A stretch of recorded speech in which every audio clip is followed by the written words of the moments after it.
저는 여기 창문을 뚫어서라도 나갈 수 있도록 지금 경찰과 소방에게 요청을 하려고 합니다.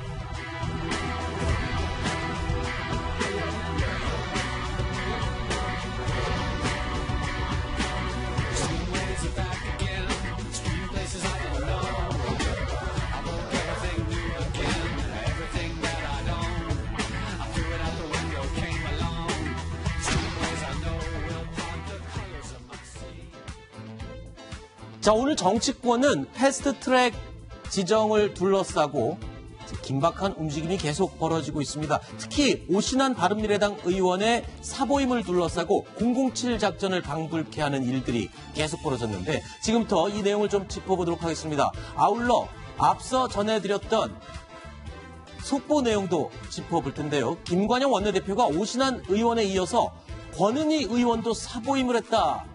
임재훈 의원으로 교체를 했다. 이 얘기가 나오고 있는데 이재명 차장, 이 말은 지금 지도부에서 볼 때는 오신환 의원만큼이나 권은희 의원도 믿지 못하겠다. 그러니까 빨리 사보임으로 바꾸겠다. 이렇게 조치를 한 걸로 봐야 되겠죠. 그렇게 봐야 될 것 같습니다. 네. 권은희 의원은 지금까지 뭐 반대한다 얘기는 하지 않았지만 그렇죠. 또 찬성한다 얘기도 또 뚜렷하게 하지 않았죠. 최고위원회에도 안 나왔고요. 그렇습니다. 그러다 보니까 아무래도 혹시라도 권은희 의원이 들어가서 만약에 반대 입장을 보이게 되면 그야말로 뭐 패스트에 다 물 건너가기 때문에 아예 가장 안전하게 가자 이렇게 판단한 것 같고요. 보니까 임재훈 의원이 사보임한 임재훈 의원이 바로 김관영 원내대표 비서실장을 맡고 있더라고요. 그러니까 가장 그러니까 자기가 잘하는 그런 사람으로 좀 바꾼 게 아닌가 그렇게 판단이 됩니다. 자, 이 바른미래당 일부 의원들 그리고 자유한국당 의원들이 아주 방어전을 열심히 펼치고 있는 사이에 김관영 원내대표는 이 사보임 이 관련 서류를 우회로 팩스로 제출을 했다. 잠시만요. 이거 원래 인편으로 항상 접수를 하던 내용이라면서요. 근데 그렇죠. 팩스로 한 건 처음이죠. 뭐 처음인지는 잘 확인을 해봐야겠지만 이제 주로 이제 국회 의사과에 사람을 보내서 이제 접수를 하는 게 일반적이죠. 그런데 이제 어제부터 유승민계라고 하는 그러니까 뭐 바른정당계 의원들이 오신환 의원의 사보임을 막기 위해서 계속 의사과를 어떻게 보면 이제 진을 치고 있다 보니까 결국은 원내대표 사람을 보내서 접수할 수 없다 이렇게 판단하고 그냥 바로 팩스로 했다고 하고요. 사실 팩스 자체가 문제가 되지는 않는다고 합니다. 근데 바른정당계 의원들이 지금 원천 봉쇄를 했었는데 팩스 보낼 거는 예측을 못했나요?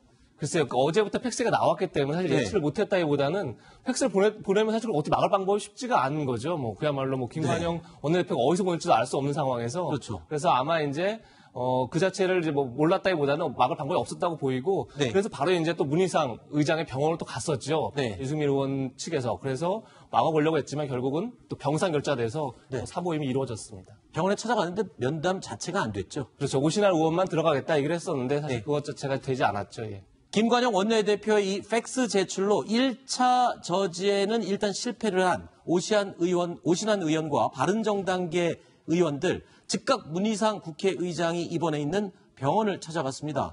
그래서 사보임 불허를 설득했지만 결국 만나지도 못했죠. 당사자가 어떻게 의회 국회입니까? 그래서 제가 무슨 강하게 무슨 뭘 어떻게 하겠다는 게 아니라고 생각합니다. 그러니까 혈압이 200까지 올라갔습니다. 지금 안정을 취하고 있는 중인데. 원내대표하고 오늘 그 김관영 대표도 만나셨잖아요. 누구세요? 네, 저 비서관입니다. 방금 오신환 의원 통화했으니까요. 예, 일단 근데 의장님 만난다는 그 잠시 뵙고 갈게요. 제가 못 들었습니다.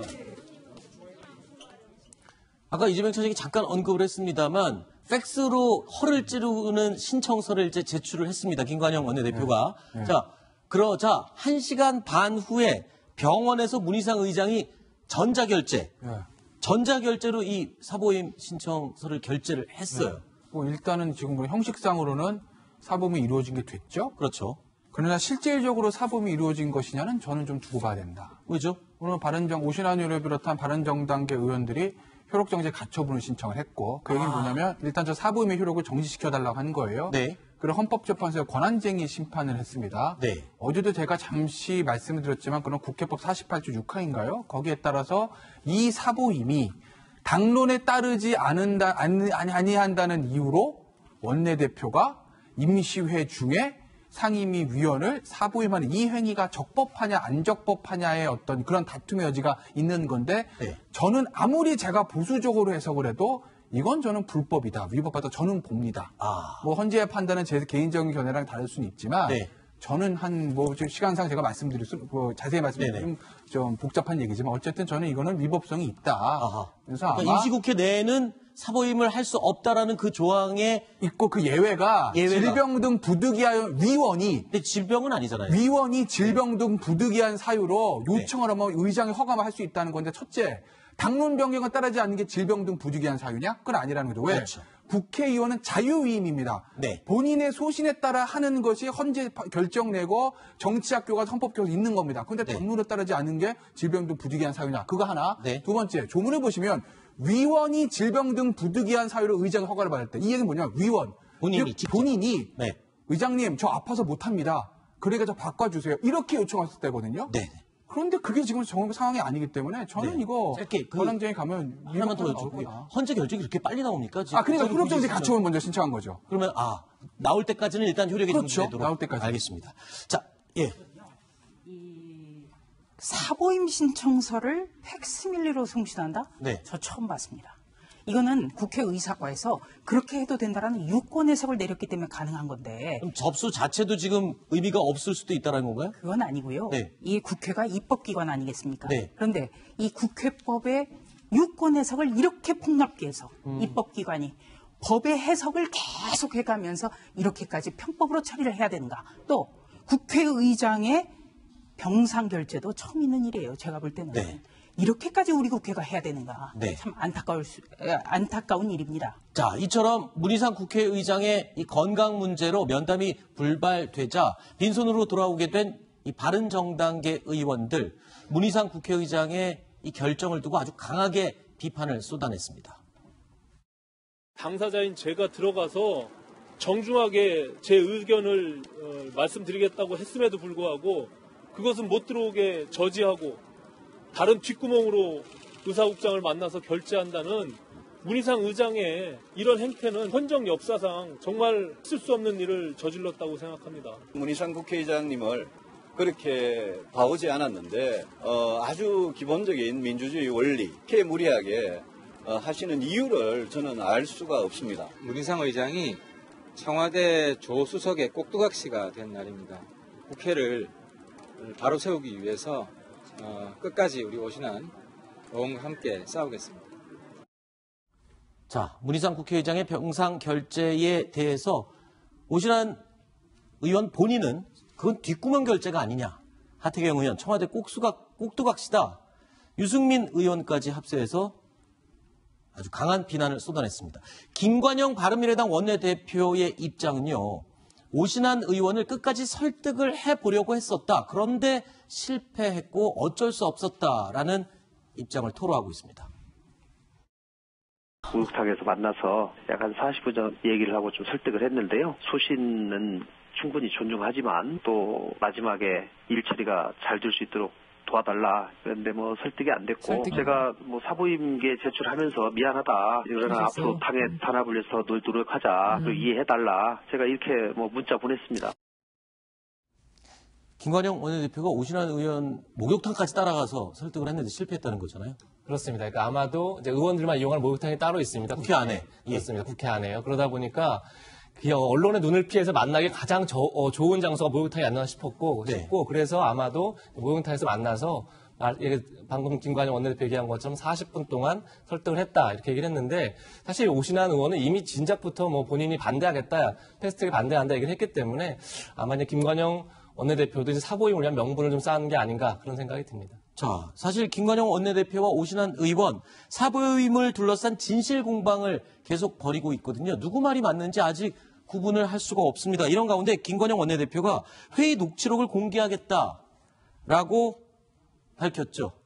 그랬죠. 그래서 이런 바른미래당 의원들 중에 바른정당계 의원들은 그 약속을 했다는 거 아닙니까? 네. 사보임을 절대 하지 않겠다는 약속을 믿고 우리는 투표를 했다. 물론 11표로 좀 적게 나오긴 했지만, 근데 또 김관영 원내대표 입장은 그들의 주장이다. 그들의 주장일 뿐이고, 그들이 계속 약속을 하라고 이야기를 강하게 했을 뿐이다. 근데 나는 아무 말도 하지 않겠다. 다만 필요하면 그 녹취록을 공개하겠다고 했거든요. 근데 이게 굉장히 복잡한 사안도 아니고 그 그 말을 했다 안 했다 그 사안 아닙니까? 그래서 네. 이게 만약에 계속 지리하게 진실 공방으로 가야 한다면 그 의총 전체 뭐 녹취록을 공개하기는 좀 뭐 부적절한 면이 있겠지만 그 관련된 그런 그 이야기 정도는 공개할 수 있지 않나. 그래서 그냥 이걸 깔끔하게 일단락 지을 수도 있지 않나라는 생각이 듭니다.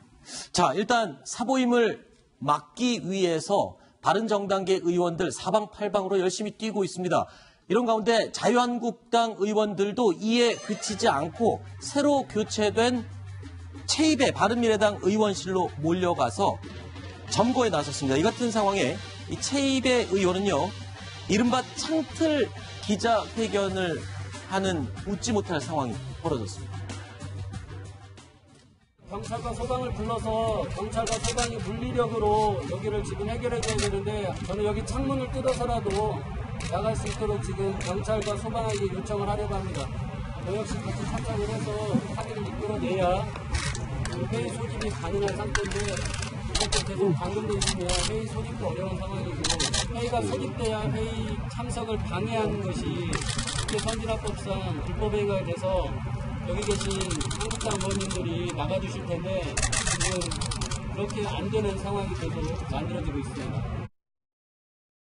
자, 이 창문 기자회견, 조수진 부장 정치부 오래 하셨으니까 저런 거 보셨습니까? 창문 기자회견? 저는요, 어제 오늘 정말 새로운 장면을 많이 봅니다. 처음 보는 게 계속 너무 많아갖고 많아요. 당황스럽네요. 네. 조금 전에 그 사보임 신청서 팩스 송신 그것도 처음 봤고요. 예. 또 국회의장이 병상 결재 이것도 처음 봤습니다. 네. 그리고 지금 회의장에 들어갈 수 없게끔 회의 그 점거도 있다. 네. 이러면서 국회의원이 다른 의원들을 상대로 112 신고를 했어요. 네. 그러면서 지금 창문에서 기자회견을 하고 있죠. 저 지금 이것도 창문 처음이에요. 틈으로 보이는 얼굴 보이시죠? 최입의 의원의 얼굴입니다. 네. 이 사이로 언론사 기자들에게 이제 입장을 발표를 했는데 결국에는 나중에 좀 나가게 해달라고 무릎 꿇고 사정까지 했었고 결국에는 경찰하고 소방에 신고까지 해서 출동했다면서요. 네, 그렇습니다. 그러니까 경찰에 신고를 했는데 근거가 국회법입니다. 네. 그러니까 국회 회의를 방해할 목적으로 회의장이나 또 폭력 행위 등을 해서는 안 된다. 네. 이 국회법을 준해서 112 신고를 했다는데, 야, 이 동료 의원들에게 서로 거짓말쟁이다, 점거당했다. 이런 참 웃지 못할 일들이 지금 어제 오늘 계속해서 벌어지고 있습니다. 네, 정말 웃지 못할 상황인 것 같습니다. 최입의 의원은요. 한국당의 이 끈질긴 대치 끝에 결국에 나오긴 나왔습니다. 6시간 만에 의원실을 빠져나올 수 있었습니다. 샌드위치도 또 같이 먹으면서 뭐 분위기를 험악하게 하지 않기 위해서 제 나름대로 노력을 했고요. 하지만 이제 1시 이후부터 법안 논의를 위한 시간이 정해지고 나서 제가 나오겠다고 했을 때부터는 수차례 제가 그 문으로 나가려는 과정에서 아주 격한 몸싸움들이 여러 차례 있었고요. 강경 상태에 풀어달라고 몸싸움이 여러 차례 있었지만 소방이 와서 창문을 뜯어내는 방식으로라도 제가 강경 상태를 풀어달라고 요청을 하자 의원님들이 그렇게까지 하는 것은 위험할 수 있으니 자신들도 물러서겠다라고 말씀하셨습니다. 6시간간의 강경 상태에서 아무튼 나와서 김태우 변호사님, 네. 지금 한국당이 이렇게 집단으로 강경하게 지금 반발하고 있는 마당에 지금 패스트트랙 지정 오늘 가능하겠습니까 지금? 글쎄, 시간도 상당히 지났는데. 뭐 시간이 지나도 뭐 국회는 뭐 야간에도 뭐 회의를 하는 거니까 뭐 6시 땡치면 끝나는 건 없으니까. 네. 그러니까 어쨌든 지금 뭐 아까 이제 속보로 나왔던 권은희 의원. 의원도 임지연 의원으로 사보임한 거. 네. 저는 그건 더 위법성이 더 많다고 생각해요. 왜냐하면 예를 들면 오신환 의원은 그래도 당론에 따르지 않았다라는 나름대로 명분인데 네. 권은희 의원은 뭐 아무것도 없거든요. 입장 발표를 한 적이 입장 없으니까. 발표를 한 적이 네. 없으니까 무슨 부득이한 사유지 저는 당최 납득이 안 돼요. 무슨 네. 부득이한 사유로 거기다가 이제 나중에 저 답변을 할 건지 모르겠으나 네. 어쨌든 형식상으로는 오늘 사보임을 했어요. 형식상으로는. 그렇기 때문에 어찌됐든 간에 오늘 사개특위 같은 경우에는 그 강행을 하겠다는 어떤 의사가 표명이 된 거 아니겠습니까? 네. 바른미래당 김관영 원내대표로부터. 그러니까 네. 아마 진행은 되겠죠. 진행은 돼서 오늘 뭐 진행되면 두 사람을 김관영 원내대표가 원하는 사람으로 교체가 됐기 때문에 5분에서 정족수는 넘을 거고 그럼 아마 패스트트랙 올리는 거로 가결은 될 겁니다. 네. 다만 이건 끝이 아니다. 아직 헌재로 넘어갔기 때문에 나중에 얼마든지 뒤집어질 수 있다라고 저는 봅니다. 자, 자유한국당은 최입의 의원실뿐만 아니라 오늘 패스트트랙 관련 회의가 열릴 것으로 예상되는 장소 잘 골라서 3군데를 모두 점거하고 있습니다. 국가의 기본 틀이 깨지고 있는 가운데 우리 자유한국당은 더 이상 물러설 수 없습니다. 마지막까지 투쟁하고 맞설 것입니다. 어떻게 보면 결전의 날입니다. 오늘 하루를 지키는 것이 바로 우리 대한민국의 민주주의를 지키고 우리 국회를 지키는 것이라고 생각이 됩니다.